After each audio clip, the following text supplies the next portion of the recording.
You won't believe what happened when this CEO decided to help a little abandoned girl.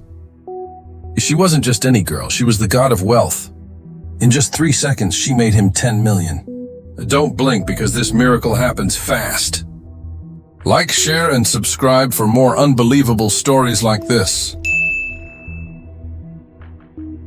Zara Malik had always known love. From the moment she opened her eyes to the soft warmth of her parents' embrace, life seemed wrapped in a golden glow. Her father, Malik, was a man whose mind sparkled with brilliance. A self-made businessman, he had risen from nothing, driven by a sharp intellect and an unshakable sense of purpose. Yet despite his towering achievements, it was the quiet moments at home that he cherished most. Moments with Zara. Moments that stitched the fabric of their small, perfect family. Zara's mother, Sophia, was the gentlest presence in the world. Her laughter was soft, like the chime of crystal in sunlight, and her hands always seemed to know how to comfort.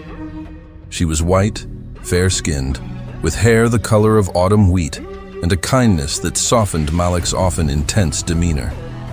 Together, Malik and Sophia were a force, one of love, intellect, and balance. Zara, even as a little girl, had a spark that made her parents marvel. Her father loved to teach her small things about the world of business. He didn't give her numbers and charts in the traditional sense. He wove lessons into everyday life. Over breakfast, he'd ask her what she thought about saving versus spending, or how she might handle a problem between two imaginary companies.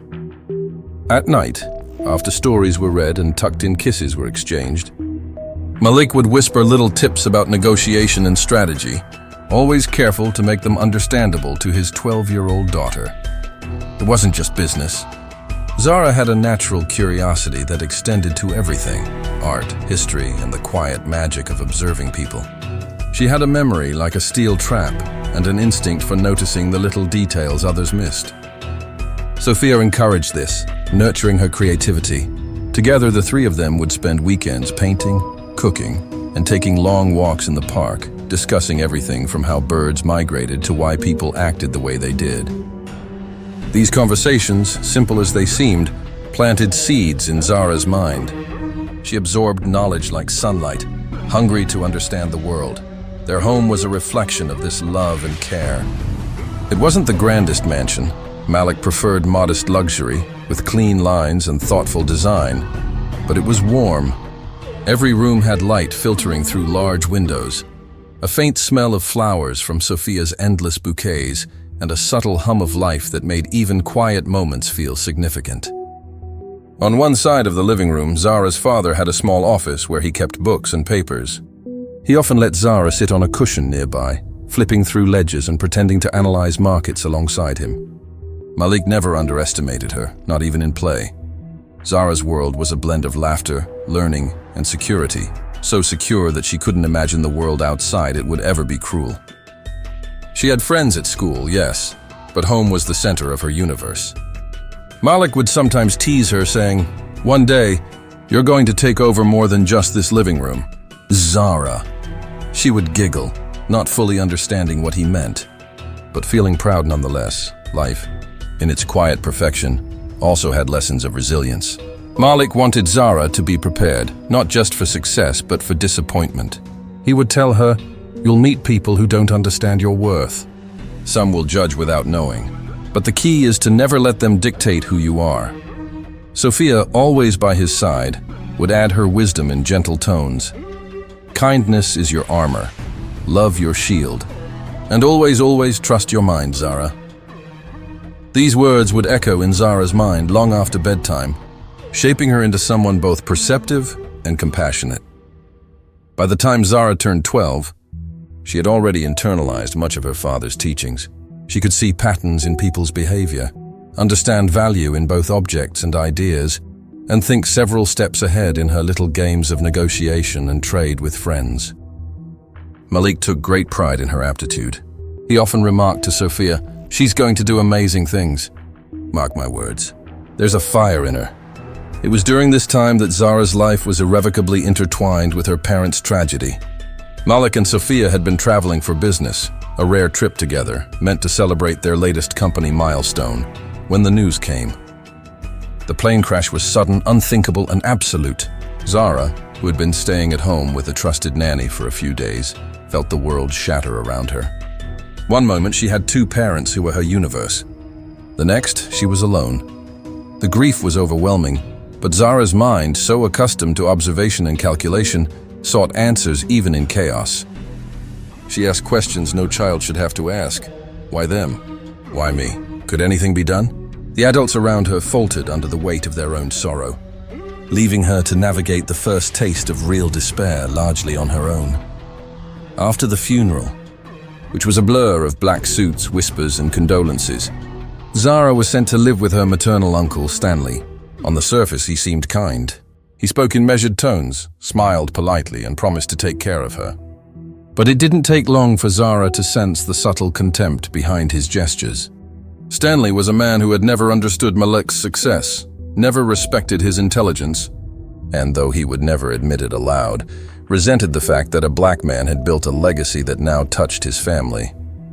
At first, Zara tried to ignore the sting. She had learned resilience from her father and kindness from her mother. But Stanley's actions soon betrayed his words. He siphoned off the inheritance Malik had left her, justifying it with legal loopholes and cold explanations. Zara watched, powerless, as the wealth her father had meticulously built. Wealth meant to secure her future, slipped away under the guise of protection. The subtle racism was present in everything Stanley did. Dismissive glances, condescending remarks about her background, and the constant implication that her father's achievements were somehow undeserved. Zara felt it keenly, though she did not yet have the words to confront it fully. She learned that the world could be cruel, not just to the poor or weak, but also to those who were different, those whose skin carried history and struggle. Eventually, Stanley's corruption reached its peak. Zara, now aware that he would never protect or nurture her, was thrown out of the house, abandoned, and left to fend for herself on the streets. She wandered, scared and hungry, her small frame shivering under the weight of loss and betrayal. But even in despair, there was a spark. She remembered her father's lessons, her mother's gentle reassurances, and the intelligence she had nurtured since childhood. Zara was not entirely defenseless. She carried within her a mind sharp enough to survive, a heart resilient enough to hope. One rainy afternoon, as she sat on the curb, her tiny shoes soaked through, she sobbed quietly, wishing for a miracle. That's when James appeared.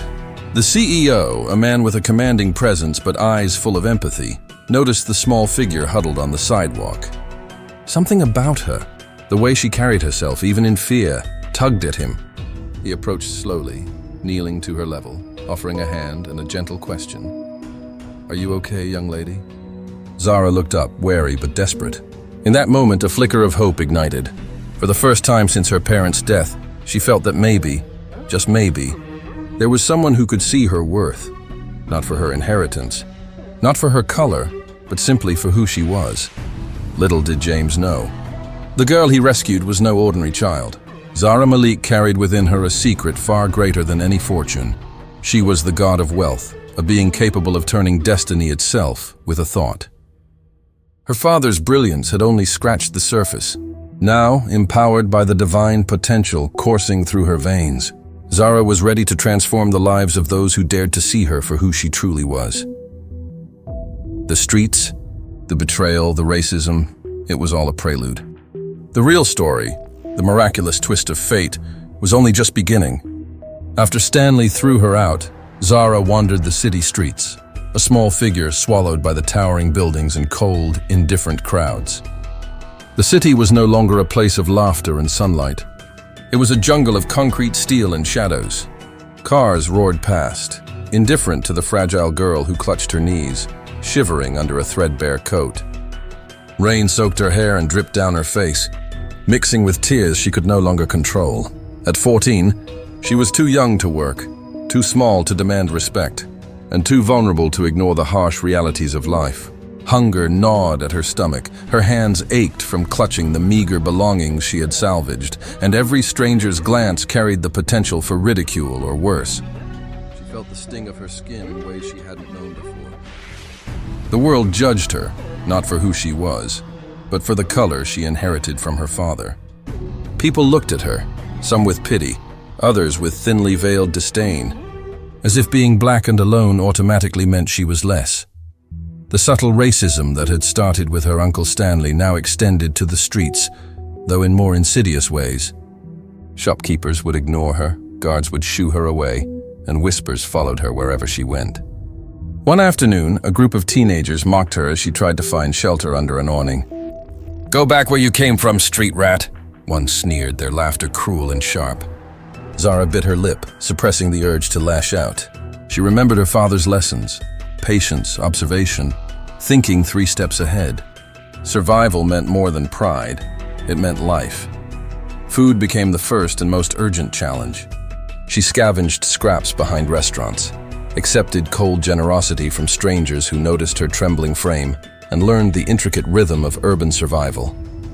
Every day was a battle, avoiding men who lurked with malicious intent, staying warm in the harsh winds, and keeping hope alive in a world that had shown her little mercy.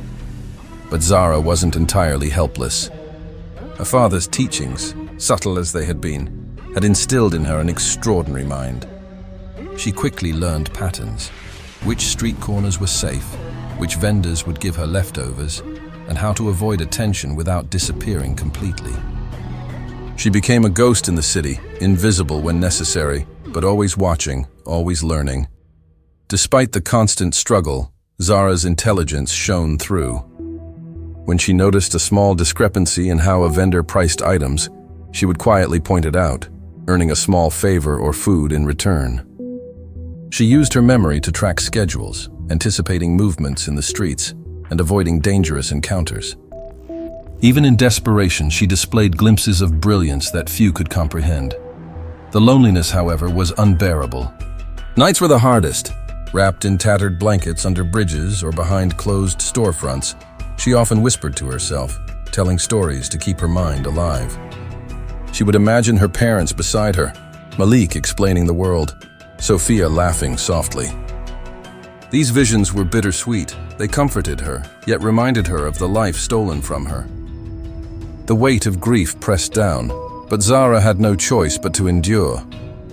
One evening, she sat near a dimly lit alley, her small hands clutching a torn notebook she had salvaged. In it, she recorded observations, people's behavior, small business tricks she remembered from her father, and ideas she could apply someday.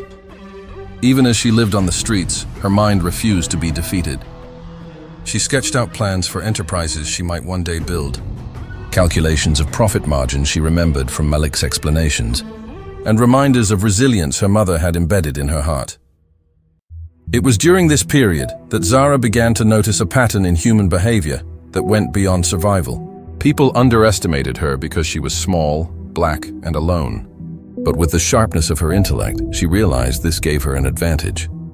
She could anticipate actions, exploit oversight, and maneuver in ways that no adult or street bully suspected. Her father's legacy had not been in the fortune that Stanley stole. It was in her mind, and it was hers to wield. Still, danger was omnipresent. One night, a group of men cornered her, mocking her and threatening her with empty bottles. Her heart pounded as she tried to back away, but the alley left no room. Remembering her father's calm voice in her ear, she took a deep breath and stepped sideways into a narrow passage they had overlooked. It was risky, but it worked. They had assumed she was trapped and weren't paying attention to the small gap between buildings.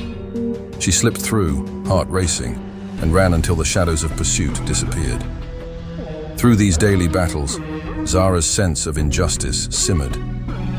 She knew the world had been unfair, her parents gone, her inheritance stolen, her race used against her. But instead of breaking her, it sharpened her. She began to see life not just as a series of threats, but as a system she could understand, a pattern she could manipulate when the right moment came. And that moment arrived one cold, rainy afternoon. Huddled near a busy street corner, trying to shelter herself from the downpour, Zara's small figure trembled with exhaustion and fear. Her thin coat was soaked, her stomach empty, and her mind weary. She hadn't eaten in a full day and hadn't slept properly in 2 nights. Tears streamed down her face, silently washing away any remnants of childhood innocence that had survived Stanley's betrayal. It was then that James appeared. The CEO, a man in his 40s with kind eyes and a presence that commanded attention without demanding it, noticed her sitting there. Something about her, her intelligence, her courage despite obvious vulnerability, struck him immediately. He knelt down to her level, offering not pity but recognition. "Are you okay, young lady?" he asked gently, extending a hand. Zara looked up, her dark eyes wary but desperate. The storm was around them, but in that moment, a spark of hope ignited. Someone had seen her, not as a street urchin, not as a statistic, not as a threat, but as a person. And though she did not yet know it, this small act of kindness would set the stage for her next step, revealing her extraordinary gift, the divine spark inherited from her father, the god of wealth, hidden in plain sight. This was the turning point. Every hardship, every insult, every stolen opportunity had led her here, to a man who would see her potential not just for what she was, but for what she could become. The streets had hardened her, racism had sharpened her awareness, betrayal had forced her to rely on her mind and courage, but now, a new chapter was about to begin. The struggles were far from over. Zara's journey from abandoned teen to divine prodigy would test every lesson Malik had taught her, every ounce of resilience Sophia had nurtured, and every fiber of her young being. But for the first time since her parents' death, hope glimmered, a fragile, dazzling thread in the darkness, ready to guide her toward the miraculous. James led Zara into his sleek office, a world far removed from the harsh streets she had called home for the past months. Floor-to-ceiling windows reflected the city skyline, glowing in the late afternoon sun. Zara's eyes widened, not with awe, but with sharp observation. Every detail, the layout of the office, the subtle placement of documents, the timing of incoming calls was catalogued in her mind. Every piece a puzzle to analyze. "Sit," James said kindly, motioning to a chair. His tone carried authority, but it was tempered with genuine warmth. "Tell me everything." Zara hesitated, looking down at her hands. She had been trained all her life, by Malik, by Sophia's lessons of discernment, by necessity on the streets, to measure words carefully. She spoke softly at first, recounting the betrayal by her uncle Stanley, the theft of her inheritance, and the hardships she faced surviving alone. James listened, his expression a mix of anger and empathy. "You've been through so much. And yet, here you are. You're incredibly strong, Zara." For the first time, Zara allowed herself to feel something beyond fear, trust. And then, almost instinctively, she began to reveal something deeper, something even James could not comprehend. I can help you," she said, her voice steady, though tinged with something otherworldly. "I know things about business, about investments, about patterns in money. My father taught me, and I can do more." James tilted his head, intrigued but skeptical. "More?" Zara took a deep breath. Closing her eyes for a moment, she focused. Every memory of her father's teachings, every observation she had made on the streets, every instinct honed through hunger and fear, came together. It wasn't just knowledge, it was power, a force she could feel in her chest, coursing through her veins.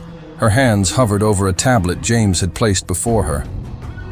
Within seconds, numbers, charts, and opportunities that would have taken months to calculate arranged themselves in her mind. She spoke, almost in a whisper, and James watched in disbelief as transactions she had never learned in traditional terms executed themselves flawlessly, generating immense profit in real time. $10 million. Just like that? James asked, incredulous. His voice trembled between awe and disbelief.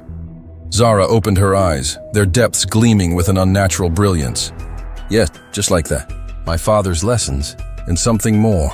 Something he never had time to teach me. I'm the god of wealth. The room was silent, except for the hum of digital transactions and the faint pounding of Zara's heartbeat. James, a man who had seen and managed immense sums of money in the corporate world, could hardly comprehend the speed and precision of what was happening before him. The profits were instant, impossible by conventional methods, yet undeniably real. He leaned back, absorbing the enormity of what had just occurred. You're extraordinary," he whispered. But Zara shook her head slightly, a quiet wisdom in her young eyes. "I'm just me," she said. "I survived. I learned, I remembered my father, and I want to make sure people who believe in me aren't left helpless, like I was." It was then that James realized something profound, not just the magnitude of the $10 million, but the sheer resilience and intelligence of the girl before him. She was more than divine power. She was survival, brilliance, and courage incarnate. Tears welled in James's eyes as he extended his hand once more. "Zara, you've changed my life. But more than that, you've reminded me what it means to see potential where others only see circumstances." Zara smiled softly, the kind of smile that carried both innocence and infinite knowledge. For a moment, the struggles, the racism, the abandonment, they all seemed to dissolve. She had transformed not just money, but destiny itself. And in that instant, the world shifted. Zara Malik, abandoned, betrayed, and underestimated, had revealed her true power. The god of wealth had arrived, not in some distant myth, but in the form of a 14-year-old girl who refused to let the cruelty of the world define her. James and Zara sat together, watching the figures stabilize on the screen. The city outside hummed, unaware that one small girl had just rewritten the rules of fortune. And while no one could predict what came next, one truth was undeniable. Zara's journey was only beginning, and the world would never see her, or wealth, the same way again. The days following Zara's miraculous demonstration of her powers felt surreal for both her and James. In his penthouse office, where the city lights shimmered like a sea of gold, Zara moved with quiet confidence. No longer a frightened, abandoned girl. She carried herself with the poise of someone who had endured the world's worst and emerged unbroken. Yet beneath her calm exterior, she still felt the echo of betrayal, the sting of Stanley's corruption, and the absence of her parents. James, ever the attentive mentor now turned guardian, watched her with a mixture of awe and concern. "Zara," he said one evening, leaning against the floor-to-ceiling window, "you've done something impossible. But I want to know, what do you want next? Wealth, power, or revenge?" Zara turned, her dark eyes steady, luminous even in the dim glow of the office. "I want justice, yes, but not for revenge. I want to set things right. My father's legacy, it was stolen. My uncle took what wasn't his, and people like him, they shouldn't get away with it." James nodded, understanding her entirely. He knew firsthand that wealth could corrupt, and he had seen how a single corrupt figure could destroy a family's foundation. But he also knew that Zara's mind and power were unlike anything he had ever encountered.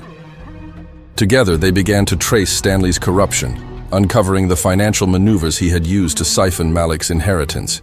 It was a meticulous process, but Zara was precise. Each step mirrored the lessons her father had imparted. She identified gaps in records, predicted Stanley's moves, and even manipulated certain transactions subtly, legally, yet cleverly, ensuring that when the final confrontation came, there would be no escape for the uncle who had caused her so much pain. The confrontation itself was a quiet masterpiece of justice. James had contacted Stanley under the guise of a business discussion. Zara, standing behind him, watched as her uncle's smug facade began to crumble. At first, Stanley laughed, thinking the young girl could do nothing. But as documents were presented, each undeniable proof of his theft laid bare by Zara's analytical mind, his face turned from amusement to disbelief, then to fury.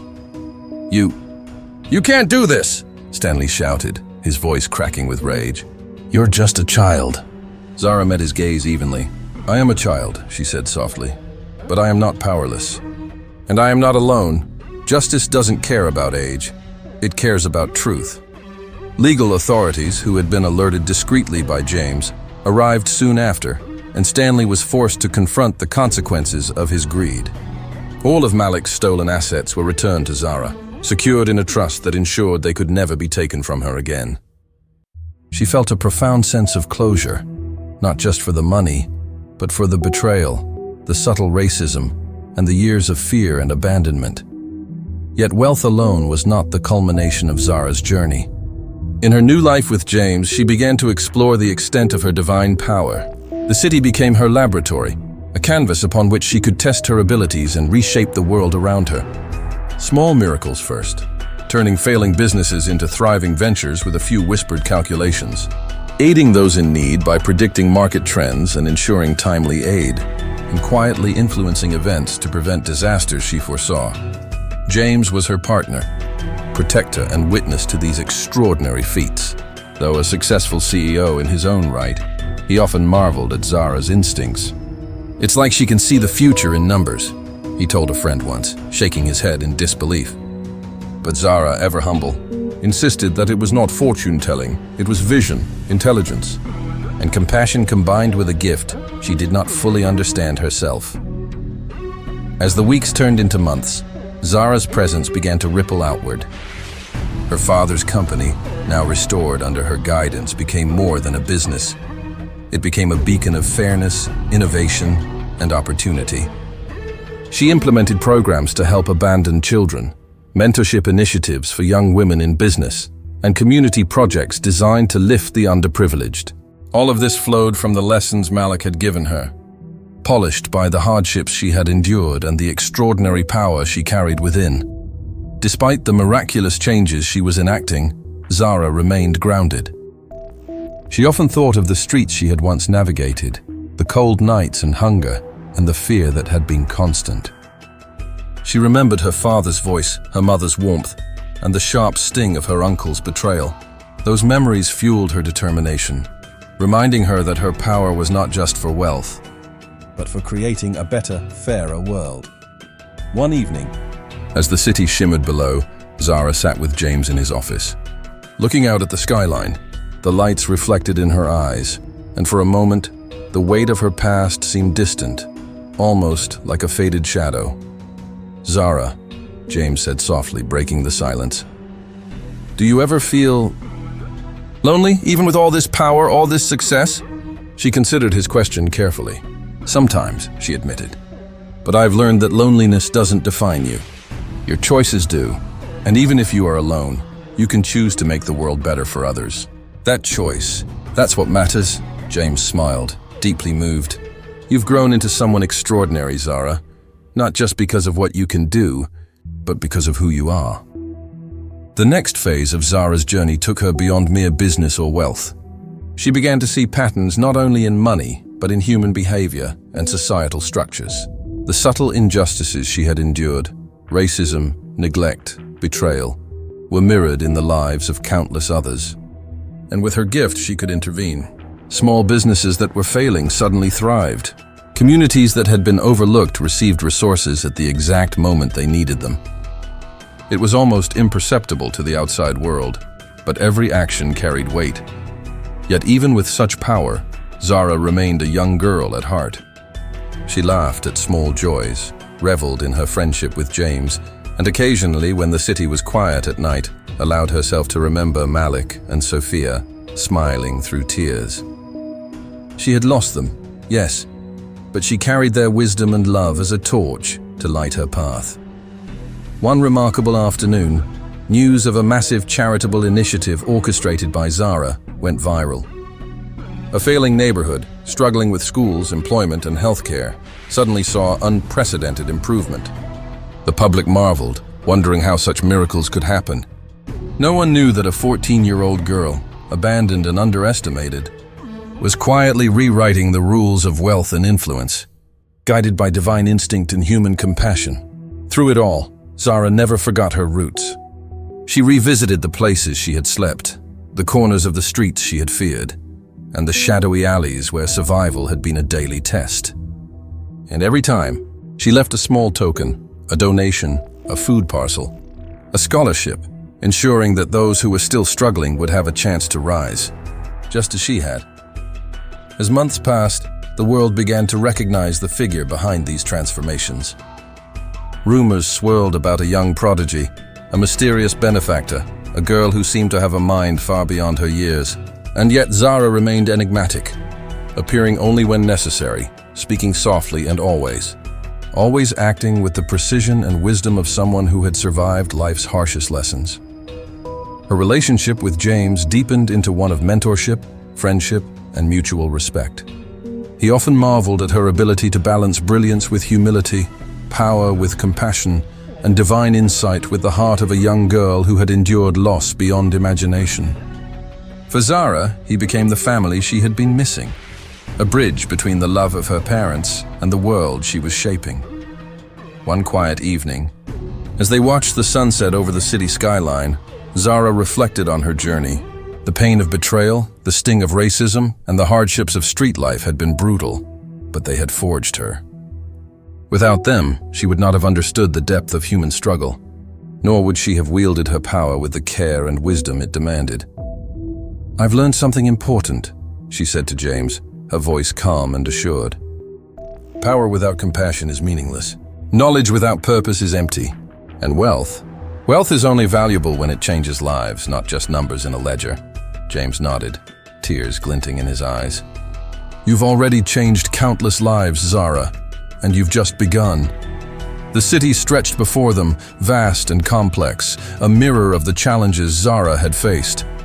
And yet, she no longer saw it as a place of fear or injustice.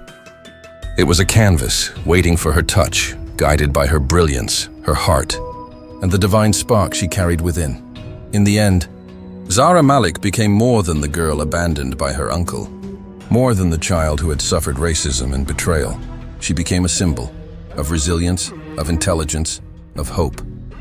The god of wealth had walked among humanity in human form, reminding the world that even in its darkest corners, miracles could happen, guided by courage, love, and a mind destined for greatness.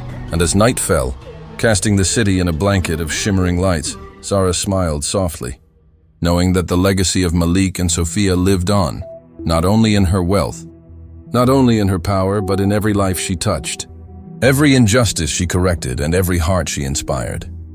The journey had begun on the streets with tears and fear, and ended in triumph, not just of fortune, but of spirit.